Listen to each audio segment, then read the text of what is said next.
Welcome to the best of first-person episodes from Phantoms and Monsters.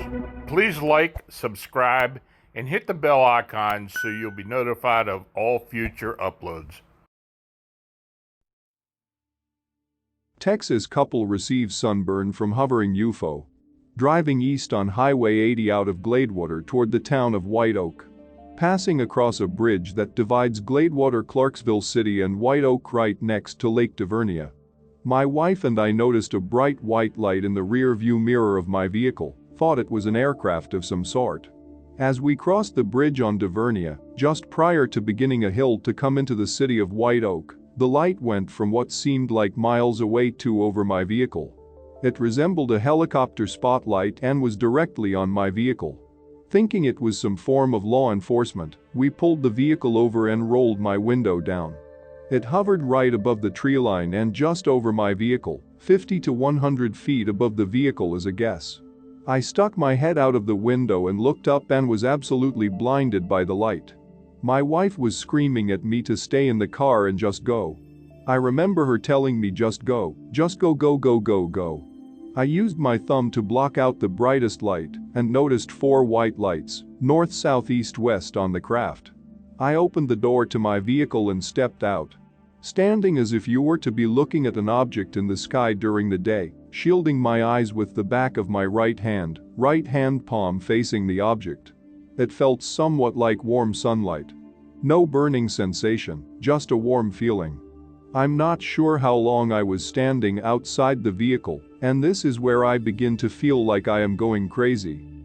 I remember getting out of the vehicle, I remember being in total shock and awe at the sight of this craft, and then I remember what seems to be a snap back like from a daydream, and a huge amount of fear set in. I was telling myself, get back in the car and go. At this time I looked over the roof of the car and noticed my wife doing the exact same thing I was doing.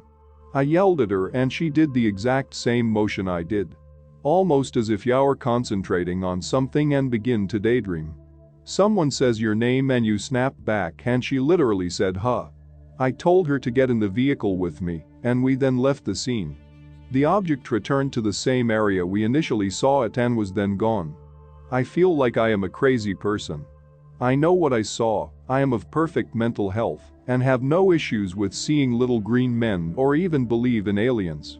In fact, I want to believe this may be something of ours. I know beyond a shadow of a doubt it was no helicopter, and last I checked, no plane in East Texas is able to hover. It made no noise minus a small electrical discharge sound. The same form of a hum that you would hear from a transformer on an electrical pole. Please help me understand what this could have been and help me find someone that can make sense of this. I am scared, excited, worried and thrilled at the same time. I can't believe something like this has happened to my wife and myself. We had what seemed to be minor sunburns on our face, and the palm of our hands were red. No blisters or scars or marks. Just a light red sunburn tinge to our face, neck, palms. MUFON is the only avenue I have found to go to. Please, we need your help. Sincerely, Jay.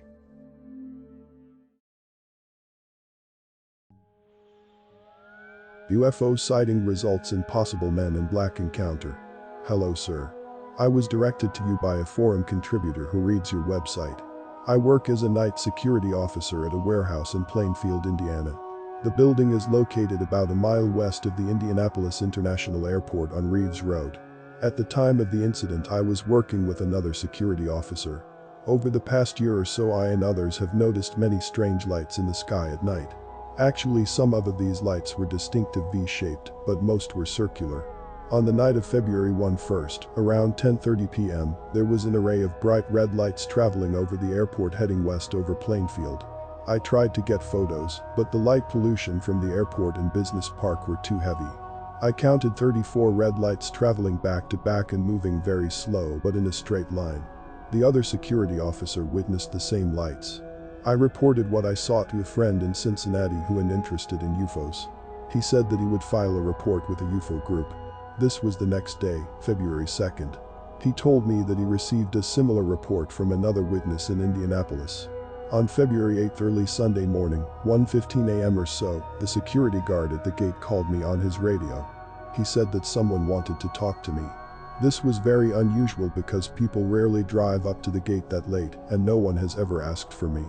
I was in the back lot, so it took me a while to reach the front, even by vehicle. While making my way to the gatehouse, the security guard called me again. He sounded frantic and asked me to hurry. When I reached the gatehouse, there was a black Chevrolet Impala parked at the gate and two people standing by the gatehouse door. I parked my truck and walked over to the gatehouse. The first thing I noticed was how tall these individuals were and that they were dressed the same. They both wore black attire, which were slacks, heavy bomber jackets and leather gloves. They also had beret-like hats with sunglasses, even though it was dark. There was no insignia or lettering on the vehicle, though it had Ohio license plates.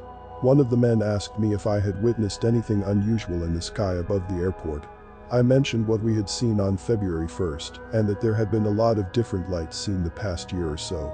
He said he wasn't interested in the other sightings, just what was seen over the airport. Then he wanted to know if I told anyone else. By that time I was a bit perturbed and asked who they were. They both smiled, then the guy apologized for taking up my time. They got back into their car and backed out. That kind of freaked me out because I have no idea who these guys were. I have heard some stories about men in black from my friend, but these guys looked normal, other than the weird garb. A few nights ago, I swear I saw the same vehicle in my neighborhood in Indianapolis. It was parked down the street from my house, then pulled off as I passed it on my way to work. At this point I don't know what to think.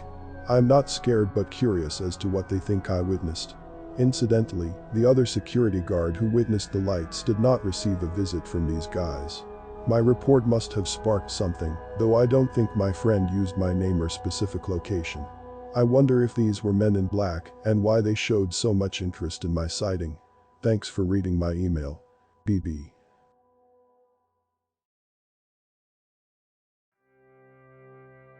The gas plant entity may be back. I live near Beeville, Texas and want to report an incident from a few weeks ago. It was about 9:30 p.m. when I heard swishing sounds coming from outside. I went to the back door in the kitchen and looked out. My yard was illuminated, so I walked outside onto the porch and suddenly noticed a wide disc-shaped craft hovering above the house. It was at least 100 feet wide. In an instant I was hit by a beam of light and lifted off the top step of the porch. I was mid-air for almost 20 seconds, then slowly set down by the side of the tool barn. I was very groggy, almost like I was drunk. I then noticed a figure moving out of a beam of blue light that came directly from below the craft. This figure was about 5 foot tall and looked human, but the extremities and head looked as though it had been burned and charred. It reminded me of a zombie from TV. It moved closer to me. I was literally frozen stiff. As it got closer I became nauseated. It looked awful, and had a putrid odor.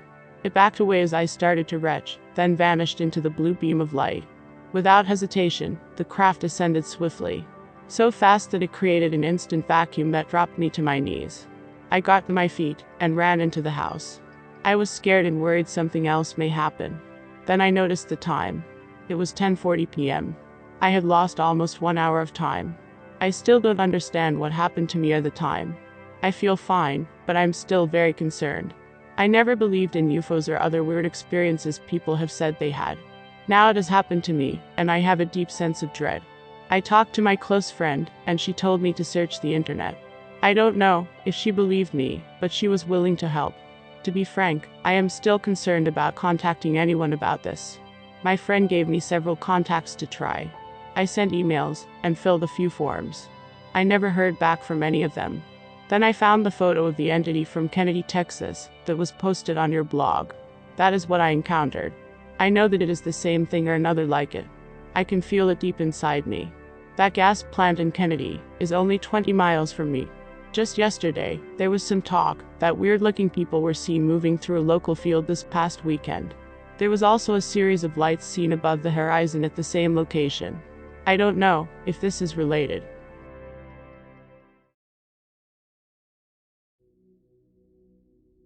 Cylinder UFO in Oklahoma.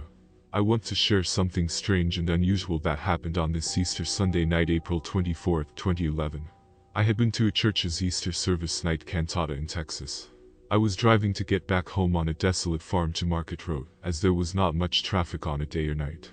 The night was very clear and stars were bright and beautiful. I saw in the east as I was driving east a very bright star, at least. That is what I first perceived, but then I noticed that this star object was moving, so I in turn pulled my vehicle off on the side of the road to get a better view. It kept approaching and getting larger as it came forward and finally to a complete stop.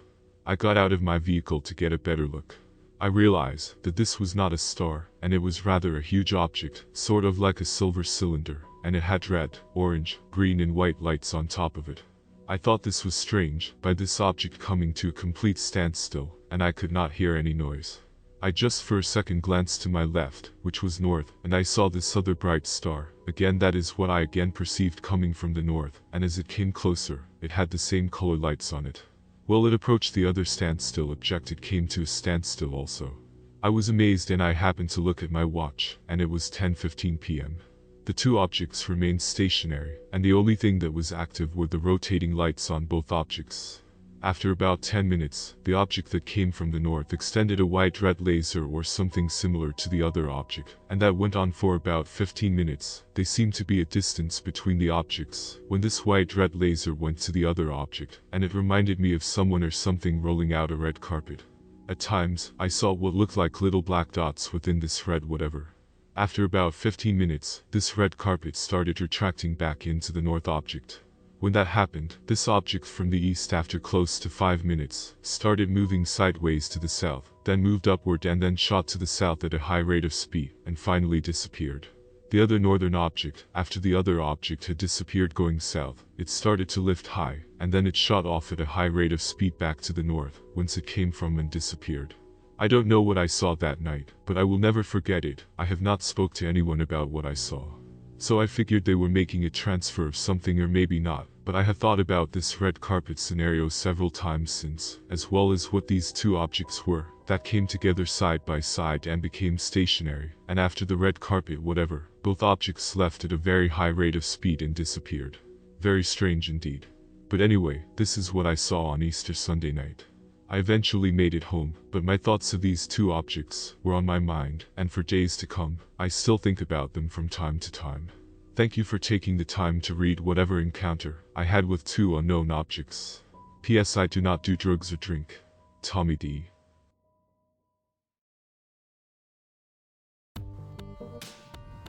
UFO mystery in the Pine Barrens. I kept quiet about the following described incident for about 4 years and have decided to come forward, mostly because I heard that someone had a similar experience recently and is looking for answers. My mother and I were driving in South New Jersey in the middle of nowhere as we were in the process of moving to where we live now.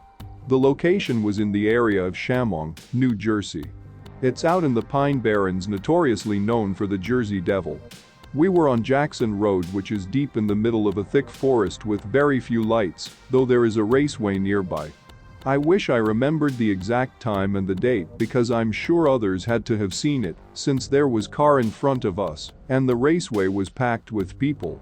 It was July and had to have been late in the evening as the sun was starting to set. So we are driving down the road, we noticed a huge dark object flying from a very high distance to simply disappearing into the trees. The driver in front of us slammed on the brakes since it appeared that the object was going to crash into the road in front of us. My mother almost collided with them because she was looking at the object, but it traveled above and across the road.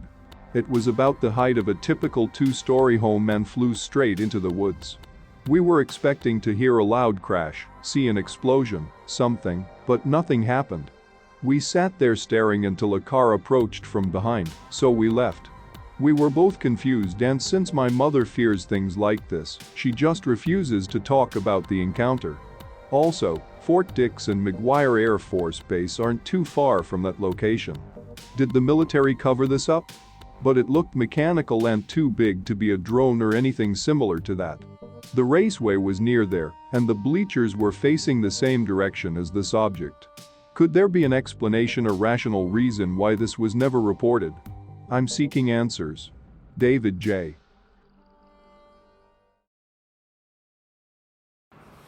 This is Lon Strickler. If you like this program, it would help us if you would give it a thumbs up.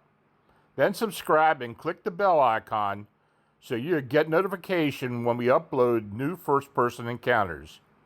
We have many more to come very soon.